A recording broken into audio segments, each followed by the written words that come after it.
Hai sahabat, terima kasih Anda sudah menonton video-video saya. Saya yakin Anda sudah like, sudah subscribe, sehingga setiap kali saya menampilkan video-video baru, Anda pasti tidak akan pernah ketinggalan. Senang jika video-video yang selama ini Anda tonton boleh memberkati kehidupan keluarga Anda. Dengan kerendahan hati, saya memohon share juga kepada keluarga-keluarga yang lain agar mereka juga memperoleh berkat yang sama. Sengaja lewat video-video ini saya isi dengan pelajaran-pelajaran Alkitab agar supaya setiap keluarga-keluarga yang mengikutinya diberkati oleh Tuhan, karena sebagai orang tua Anda akan berhasil membawa setiap anak-anakmu menuju kepada kehidupan yang sukses, yang bahagia, dan diselamatkan oleh Tuhan. Ayo ikuti senantiasa video-video saya lewat channel YouTube Roni Suwono. Shalom.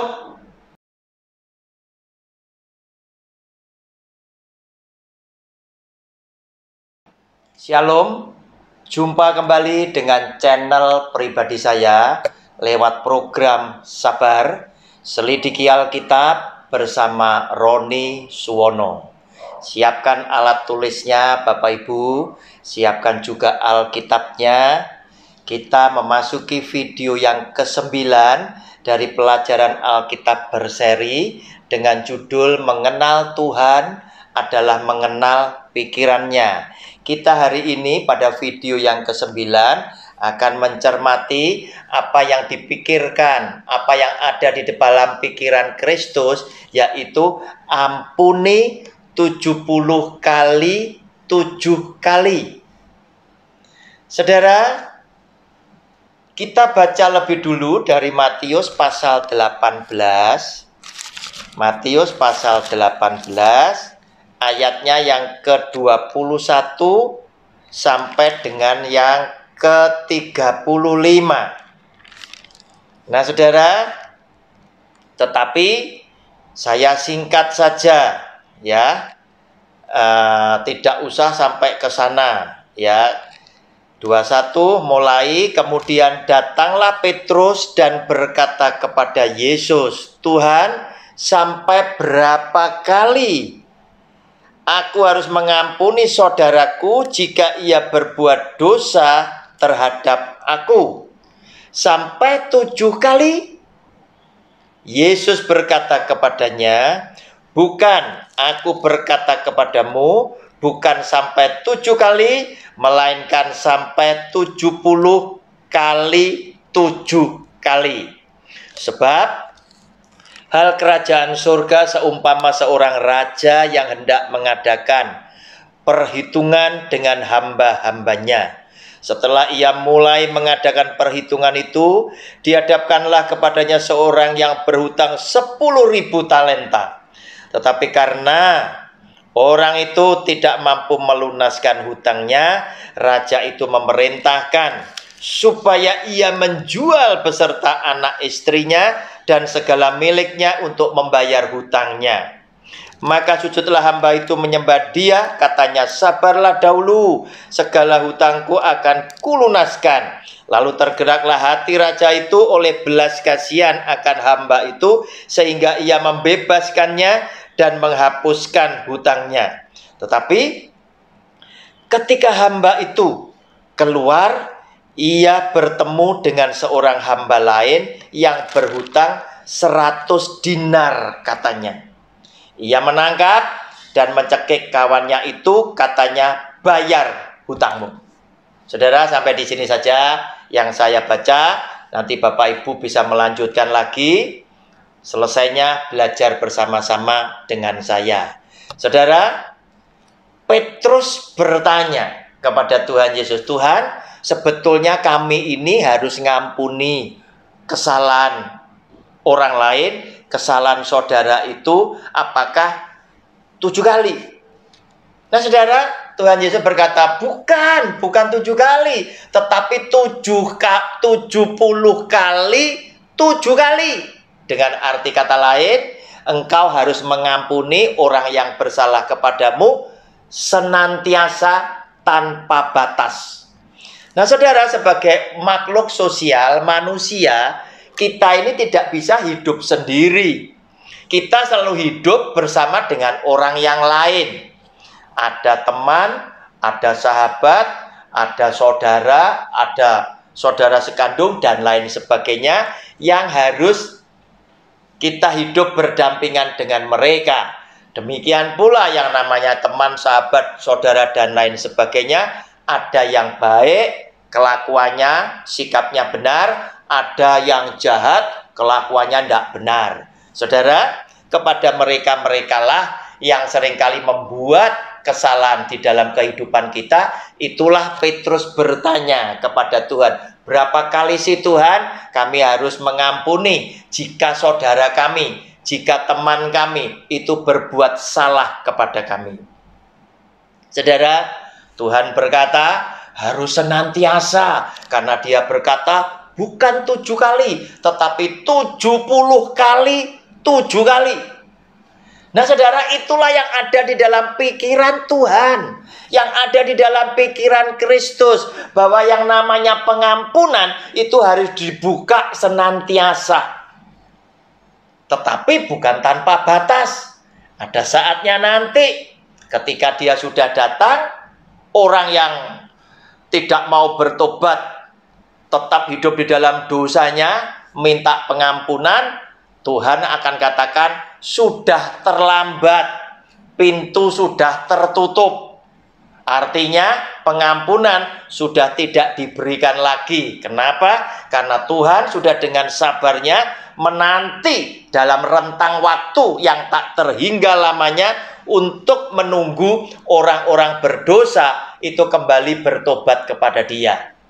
Bahkan di dalam bacaan yang tadi kita baca, Tuhan Yesus memberikan perumpamaan tentang hal kerajaan surga.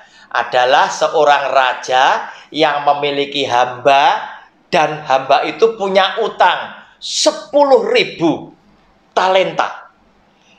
Jumlah yang sangat banyak bagi ukuran seorang hamba maupun orang umum. Kemudian raja ini berkata, ya sudah, karena engkau tidak punya apa-apa lagi, maka segala harta milikmu harus disita. Istri dan anak-anakmu harus disita untuk sebagai pembayaran hutangmu.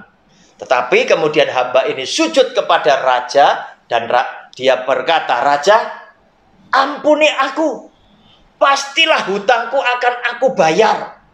Jangan ambil istri dan anak-anakku. Nah, saudara,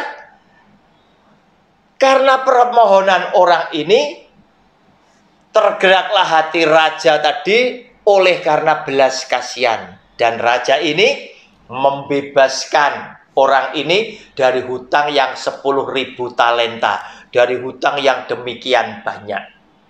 Nah, saudara, kemudian orang ini setelah dibebaskan, dia berjumpa dengan temannya yang punya hutang sama dia cuma 100 dinar. Jumlah yang dibandingkan dengan hutangnya dia yang dibebaskan tadi jauh sekali, tidak ada artinya sekali. Tetapi apa yang dikatakan di dalam bacaan tadi, yang saya minta Anda teruskan sendiri, ternyata hamba yang tadi dibebaskan dari hutang 10.000 talenta ini tetap memaksa temannya harus bayar. Kalau tidak kamu bayar, awas kamu. Nah, saudara, raja ini mendengar apa yang diperbuat oleh hamba yang jahat ini tadi, yang sudah dibebaskan dari 10.000 talenta, tetapi misi tetap ngotot minta yang 100 dinar ini tadi. Maka dia minta pengawalnya menangkap hamba yang jahat ini, dan hamba yang jahat ini dimasukkan ke dalam neraka, di dalam penjara, di dalam neraka. Nah, saudara, itulah perumpamaan yang diberikan oleh Tuhan Yesus, dan boleh menjadi perhatian buat saudara dan saya. Orang Kristen suka berkata, wah, luar biasa kita jadi orang Kristen. Karena apa? Karena kita telah diselamatkan di dalam nama Tuhan Yesus, karena kita dibaptis di dalam nama Bapa, Anak, dan Roh Kudus, dan keselamatan itu bukan karena hasil upaya kita sendiri, tetapi semata-mata oleh karena anugerah daripada Tuhan, oleh karena iman. Nah, saudara, tapi apa yang terjadi seringkali yang dialami oleh orang Kristen yang sudah mendapatkan anugerah? Apakah engkau juga akan timbul dalam hatimu berbelas kasihan kepada mereka yang bukan Kristen, yang belum terima Kristus? Menjadi beban di dalam hidup kita agar supaya mereka mendengar kabar keselamatan, agar supaya mereka juga bisa menerima Tuhan Yesus, sehingga mereka pun juga boleh diselamatkan bersama kita. Atau kita tidak melakukan apapun, atau kita tidak peduli atas mereka. Yang penting aku pribadi sudah diselamatkan, urusan kamu sendiri. Ataukah kita justru mau berempati atas mereka, sehingga lewat kehidupan kita, sebelum mereka mendengar berita keselamatan dari mulut, lidah, bibir kita, mereka menyaksikan lebih dulu bagaimana kita sebagai orang Kristen hidup benar di hadapan Tuhan dan di hadapan sesama yang lain. Nah, saudara, mana yang sesungguhnya saudara mau ambil? Tetapi yang seringkali justru kita lihat, ironi sekali, terkadang di dalam kehidupan orang Kristen justru seringkali terjadi perselisihan di antara saudara sekandung. Nah, saudara, padahal saudara sekandung adalah salah satu bukti daripada hidup baru. Jika kau mengasihi saudaramu, itulah tanda engkau hidup baru. Kenapa, saudara? Karena saudara adalah salah satu yang penting di dalam hati Tuhan, di mana saat Tuhan mengajar saudara dan saya lewat kasih mula-mula. Mengasihi saudara sekandung adalah kasih yang biasa. Saya pikir setiap orang pasti mampu menjalankan, apalagi orang Kristen pasti bisa. Kenapa? Karena setiap kita ingat, kenapa dia disebut saudara sekandung saya? Karena dia dan saya dan kakak saya dan adik saya adalah orang yang sama, pernah tinggal di dalam kandungan rahim mamah yang sama. Dan kita yang dikatakan saudara sekandung, paling tidak kita masih ingat, semasa kecil kita bersama-sama, kita tinggal hidup di rumah dengan atap yang sama. Semasa kecil kita bersama-sama, kita dipelihara, dididik, dirawat, dibiayai, dicintai, dikasihi oleh papa mama yang sama. Demikian pula kita bermain-main semasa kecil di rumah yang sama, kita menikmati makanan dengan lauk yang sama. Kita tumbuh bersama-sama. Kita bersuka cita bersama-sama. Kita hidup saling mengasihi bersama-sama.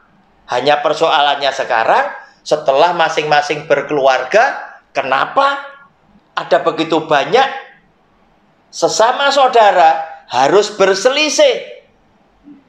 Dan seringkali kita menyaksikan mereka berselisih oleh karena harta warisan. Nah, saudara, jika engkau tetap hidup di dalam kasih kepada sesama dan kepada Tuhan, tentunya hal seperti ini tidak akan pernah terjadi. Saudara, demikian penting artinya di hati Tuhan sampai dia menulis satu ayat ini yang menjadi perhatian kita, 1 Yohanes pasal yang keempat, ayatnya yang ke-20, yang berkata demikian. Jikalau seorang berkata, aku mengasihi Allah, Anda mengasihi Allah, dan ia membenci saudaranya, maka ia adalah pendusta. Karena barang siapa tidak bisa mengasihi saudaranya yang dilihatnya, tidak mungkin mengasihi Allah yang tidak dilihatnya. Saudara, kecerdasan Tuhan sungguh luar biasa. Kita tidak bisa menjangkau cara berpikir Tuhan. Lewat pelajaran ini, mengenal Allah, adalah mengenal pikirannya. Ternyata Tuhan mengajarkan kepada Anda dan saya, jika Anda dan saya mengaku, berkata, aku mengasihi engkau Tuhan, Tuhan tinggal menilai. Tandanya satu, kalau engkau mengasihi aku, Tuhan, aku tidak kelihatan. Tandanya adalah jika engkau mengasihi saudaramu yang kelihatan tadi, aku percaya. Kenapa? Karena jika engkau tidak bisa mengasihi yang kelihatan, mustahil kamu bisa mengasihi aku yang tidak kelihatan. Sebab di dalam rumah tangga, di dalam keluarga, semasa engkau kecil hidup bersama-sama dengan saudaramu itulah, Tuhan telah mencemplungkan setiap orang Kristen itu untuk belajar lewat kasih yang mula-mula, yaitu hidup dengan kasih bersama kedua orang tuanya dan saudara sekandungnya di dalam suka dukanya semasa mereka masih kecil. Oleh karena itu, saudara begitu penting bagi Tuhan sebagai alat untuk mengukur seberapa engkau mengasihi aku, akan aku lihat, akan aku ukur seberapa engkau mengasihi saudara sekandung kamu. Nah, saudara, bukan hanya persoalan itu antar saudara, tetapi seringkali kita juga prihatin dengan pikiran Tuhan. Kita tidak bisa menjalankan sejalan. Tuhan sudah pasti berkata, cerai tidak boleh. Karena Tuhan ingin setiap orang yang menikah dengan pasangannya itu akan hidup selama-lamanya sampai dengan akhir hayat mereka masing-masing. Kenapa? Karena firman Tuhan jelas berkata, kamu bukan lagi dua, tetapi kamu satu. Dua yang dipertemukan bukan lagi dua, tetapi kamu satu. Oleh karena itu, apa yang sudah dipersatukan oleh Tuhan tidak boleh diceraikan oleh manusia. Namun, yang terjadi, perceraian itu ada di tengah-tengah kehidupan kita. Ketika Tuhan minta tidak boleh bercerai, perceraian terjadi. Nah, saudara, apa yang kita harus buat? Apa yang harus dilakukan oleh gereja? Gereja sebagai sebuah lembaga harus bersikap tentang adanya perceraian. Saudara, kita lihat lebih dulu. Adam memang diberi pasangan karena Tuhan. Oleh karena itu, ketika Adam menerima Hawa, dia berkata, inilah dia, tulang dari tulangku, daging dari dagingku. Artinya kata inilah dia, bahwa Adam sungguh sangat mengasihi Hawa sebagai penolong yang sepadan yang Tuhan sudah sediakan. Tetapi di zaman manusia mencari pasangannya, tidak semuanya menemukan seperti apa yang Tuhan mau. Yang sering kali terjadi adalah oleh karena minat atau kehendak dari kita, bukan dari Tuhan. Ada yang dijodohkan, terus kemudian ya sudahlah ngikut orang tua. Ada yang kemudian pacaran tidak suka, kemudian ada intervensi dari yang lebih tua, yang lebih kuat dan lain sebagainya. Kamu kalau tidak dapat orang ini sayang, dia ini orang yang sudah punya pekerjaan yang sangat mapan, atau dia ini adalah anaknya orang kaya dan lain sebagainya. Sehingga perceraian bisa terjadi. Nah, saudara, saya akan singkatkan saja apa yang kita mau perbuat dengan perceraian. Karena apa? Karena semua orang, anak-anak Tuhan, belajar Alkitab dan menemukan jika dua orang yang sudah dipersatukan kemudian bercerai, kemudian masing-masing ini menikah lagi, maka mereka ini tinggal di dalam perzinahan. Sehingga tidak sedikit pendeta atau gereja yang tidak berani bersikap dengan pernikahan mereka yang kedua. Kenapa? Karena mereka berzina, kata Alkitab. Dan kemudian tidak ada petunjuk yang lainnya harus bagaimana. Kecuali jika engkau mau menikah, kamu harus kembali kepada pasanganmu yang lama. Sedangkan kembali kepada pasangan yang lama, mereka berkata, tidak mungkin. Aku bisa mati hidup bersama dia. Karena dia membahayakan, dia menakutkan. Dan aku sudah muak sama dia, dan lain sebagainya. Sehingga perceraian tetap harus terjadi. Nah saudara, sehingga ada sebagian dalam tanda kutip pendeta gereja yang seakan-akan menyimpulkan bahwa perceraian ini menjadi satu dosa yang tidak terampunkan lagi.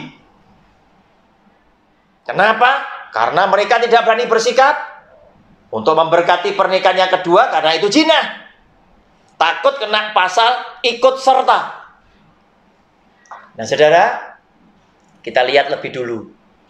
Ketika Adam dan Hawa melakukan perbuatan dosa, bukankah setiap kita berkesimpulan, termasuk para nabi dan rasul berkesimpulan, akibat dosa Adam dan Hawa, maka manusia sedunia ikut menanggung akibat dosa Adam dan Hawa.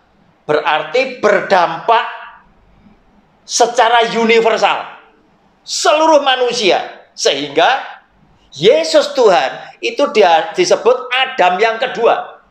Adam yang pertama membuat semua orang berdosa dan binasa. Tetapi apa yang dilakukan oleh Tuhan ketika manusia jatuh dalam dosa dan akan menuju kepada kebinasaan, kasih sayang Tuhan tidak bisa mundur daripada manusia, dan Tuhan merancangkan keselamatan atas kita semuanya. Yang berdampak universal, Tuhan merancangkan keselamatan. Sekarang mereka bercerai, dampaknya kemana? Apakah universal atau hanya mereka berdua bersama anak-anaknya? Dampaknya adalah mereka pribadi yang menanggung. Ada banyak anak yang menangis. Ada suami istri yang mungkin merana. Ada dua keluarga yang sudah dipersatukan jadi besan. Itu jadi kehilangan damai sejahtera dan lain sebagainya. Hanya terlokalisir di situ. Tetapi timbul kesan seakan-akan perceraian ini adalah dosa yang tidak terampunkan. Saudara, Tuhan yang mengajar kepada kita mengampuni 70 kali 7 kali. Tuhan yang sudah melakukan tindakan untuk menyelamatkan dosa dari Adam dan Hawa yang berdampak universal ini tadi, apakah benar adalah Tuhan yang tidak bisa mengampuni orang yang bercerai untuk kemudian mereka menikah lagi? Saya tidak memberikan satu jawaban. Biarlah ini menjadi perundungan buat Anda dan saya. Sekaligus, siapa tahu ada pendeta senior saya yang lebih mumpuni, yang kebetulan sempat mendengar video saya ini, dan kemudian beliau berkenan memberikan pencerahan. Biarlah saya juga ikut belajar dari video yang akan ditayangkan oleh senior-senior saya yang lebih mumpuni di dalam teologi yang sudah diambil oleh beliau-beliau, dan ini boleh menjadi berkat untuk Anda dan saya. Mengenal Tuhan adalah mengenal pikirannya. Shalom, Tuhan Yesus memberkati. Amin.